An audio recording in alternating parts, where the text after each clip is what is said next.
The college corridors buzzed with laughter, life, and loud energy. It was the kind of place where dreams floated in the air, where friendships bloomed with every passing day, and where each group had their own little world. But among all that color, there was one face that carried no such brightness.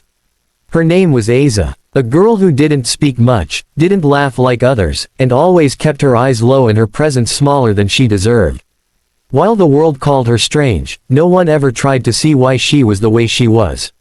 She was often called the quiet backbencher, or the boring one. Some said she thought too highly of herself, while others believed she was just emotionally closed off. But no one knew that the silence she carried wasn't arrogance, it was survival. Asa came from a lower middle-class background. Her father was chronically ill, and her mother earned through sewing clothes for others.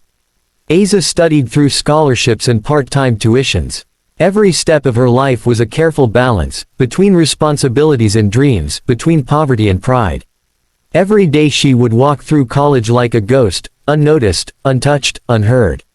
But that didn't mean she wasn't watching or feeling. She felt everything, every whisper behind her back, every laugh that mocked her clothes, her silence, her struggle. She just chose not to respond. But in choosing to remain silent, she unknowingly gave others the license to assume she was weak. In her class, the most popular girls were Hadia, Sahar, and Iman. They were loud, stylish, full of confidence, and often full of cruel sarcasm. They didn't like Asa's presence. She kills the vibe, they'd say. Look at her clothes, does she even care? She never laughs. Like seriously, is she even alive? These words were thrown like stones, but Asa never flinched. She absorbed everything, quietly, like a sponge. One day, the professor announced a group assignment. Each group had to prepare a presentation on social issues, and Asa was randomly placed in the same group as Hadia, Sahar, and Iman. The tension was visible. The girls rolled their eyes, clearly unhappy. Great, now we have to carry the silent baggage too, Iman whispered, loud enough for Asa to hear. Asa didn't say a word. She quietly opened her notebook and started working. Over the next few days, the girls barely involved her. They made WhatsApp groups without her, planned scripts, and discussed themes on their own. But Asa didn't argue. She simply researched, stayed up late nights, collected real statistics, designed slides, and sent everything to them. She didn't demand credit. She just did her part, in silence. The day of the presentation arrived. The group walked up on stage and presented confidently. But not once did they mention Asa's name. When the professor praised their data, Hadia smiled and said, "Yes sir, we worked really hard on it." Asa sat in the front row, alone, looking straight ahead. No tears. No expression. Just silence. A silence that had now begun to ache inside her. Later that evening, she went to the washroom and stood in front of the mirror. For a long time, she stared at herself. The girl staring back wasn't weak, she was tired. Tired of being unheard. Tired of being invisible. That night, something inside her shifted. The storm she had been holding for years, it had started to rise. A week later, the college announced its annual youth conference. A stage where students would speak on real-life challenges, mental health, social injustice, class differences. It was voluntary, and the audience would include professors, students, and media guests. Without telling anyone, Asa filled out the form. When the list of participants was posted, the whole college burst into gossip. Asa, she's going to speak. Bro, this is gonna be hilarious. Imagine if she faints on stage. The day arrived. The hall was packed. Lights, cameras, recording crew, and hundreds of students. Hadia and her friends sat right in front, smirking. The host began calling the names of speakers. Asa was the third. When her name echoed through the speakers, the audience chuckled. But then, silence. Asa walked up to the stage, in her plain clothes, no makeup, no drama. She looked at the mic, held it gently, took a deep breath, and then said, "My name is Asa. You don't know me. Because I've never spoken. Because when you laughed, I listened. When you mocked, I stayed quiet. And you thought I was weak. But let me tell you something, silence doesn't mean surrender. Sometimes, it is the scream we can't afford to release." The hall went dead silent. I stayed quiet not because I was scared, but because I knew, if I ever started speaking, you'd have to look at your own cruelty. I am not just one girl, I am every girl who sat alone in lunch breaks, every student whose efforts were stolen, every child whose tears were invisible. She spoke about emotional bullying, poverty, mental pressure, and silent abuse. Her voice was calm but fierce. Her words didn't shout, they pierced. By the time she ended, the entire hall was in stunned silence. Some cried, some looked down in shame. The same girls who once laughed, now couldn't meet her eyes. Asa stepped down from the stage. Her walk was slow, but her head was high. That day, she didn't just speak. She awakened something in everyone. For once, silence had won over noise. That day, Asa proved to the world. After the youth conference, Asa was no longer the invisible girl walking quietly down the corridors. People looked at her differently now, some with awe, some with guilt, and some with genuine respect. Professors called her words transformative, students whispered her name in the hallways, and even social media began buzzing with her speech. A video clip of her talk had gone viral. People were messaging her from all corners of the country, thanking her for voicing the pain they had buried for years. But fame wasn't what she wanted.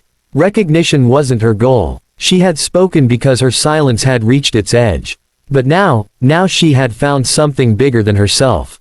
She had found purpose. Soon, the principal called her into the office. "Asa, we're proud of you," she said with a warm smile. "We'd like you to be part of the Student Welfare Council. Help us create a safe environment for everyone." Asa agreed, but with one condition. "Only if I can speak freely. No sugarcoating. No politics." The principal agreed. And with that, Asa stepped into a new role, not just as a student, but as a representative for every unheard voice on campus. But with every rise, there's resistance.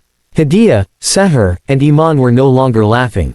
They had tried to ignore her at first, but the shift in power was undeniable. Suddenly, the girl they used to mock was sitting in meetings with the faculty, organizing mental health sessions, and initiating policy change. And worst of all, people were actually listening to her. The girls who once ruled the popularity game were now sidelined, and their egos couldn't handle it. "She thinks she's better than us just because she gave one emotional speech." Iman scoffed. "We need to put her back in her place." So they did what they knew best, they plotted. Rumors began floating around. "She's doing all this for attention. She's manipulating people with sob stories. She made everything up for sympathy." Some even said she forged her speech, that it was copied. The whispers became louder. Screenshots were faked. A manipulated video was leaked online, making it seem like Asa had lied about parts of her life. The tide turned quickly. Comments online grew hateful. Even teachers, who once praised her, began to doubt. That's how the world works. One truth spoken in pain can be crushed under the weight of 10 lies spoken in confidence. Asa felt the shift. The very walls that once applauded her now echoed with suspicion. Her mental health took a hit. She stopped attending council meetings. Her mother noticed the change. "Don't let them take your voice again," she said, gently placing a hand on Asa's shoulder. But Asa remained silent. Not because she was scared, but because she didn't want to fight another dirty battle.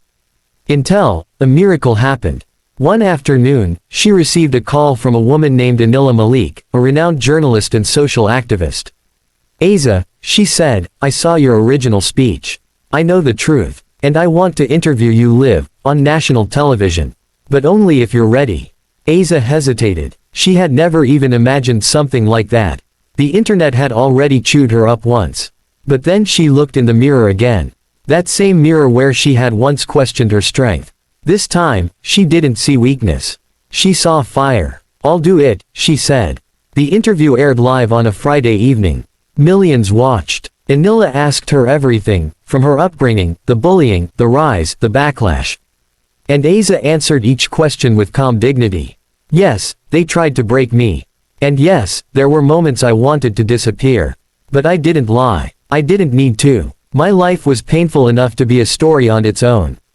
I spoke not because I wanted attention, I spoke because someone had to say it." And then came the final question. "What would you say to those who tried to silence you again?" Asa smiled. "I'd thank them. Because if they hadn't tried to break me again, I would have never realized how unbreakable I've become." The studio was silent. Viewers were silent. But their hearts roared. That night, the internet flipped.